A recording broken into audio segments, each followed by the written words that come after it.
బాడికి ఇచ్చారా పిల్లలు పైన పిల్లలు? అత్త కరెంటు బిల్లు ఇచ్చేంత వరకు ఇరంట అత్త. కరెంటు బిల్లు ఇస్తే ఇస్తారంట.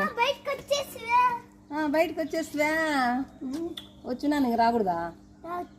మళ్ళా బయటకు వచ్చేసినావా అంటావే? రాకూడదు అన్నారు కదా. ఇంక రావచ్చు, రావచ్చు. వేరే వాళ్ళ ఇంట్లోకి పోకూడదు ఇప్పుడే, మన ఇంట్లోకి. ఇది ఇలేదా వాళ్ళు?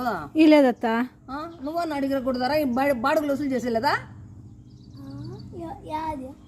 అందరివి అడగల. మా నాయనమ్మకి ఇబ్బంది ఉంది ఇప్పుడు, మాకు డబ్బులు ఇండి అని అడగల కదా, బాడుగులు ఇవ్వాలా అని. అత్త కరెంటు బిల్లు ఇస్తే ఇస్తారంట అత్త. కరెంటు బిల్లు ఇస్తే ఇస్తారంట? అవునత్త. కరెంటు బిల్లులు వచ్చిండేదా? వచ్చినాయి అత్త ఇవల్ల. మళ్ళీ ఇచ్చి అడుగు, ఇబ్బంది ఉంది ఈ నెల మాకు. అంటే కరెంట్ బిల్లు, ఆ కరెంట్ బిల్లు ఇచ్చేయాలా కరెంట్ని, లేకపోతే బిల్లు ఇవ్వాలా? చాలా తెలివి ఉందిలే అన్న నీకు. మన వాళ్ళ కరెంటు బిల్లు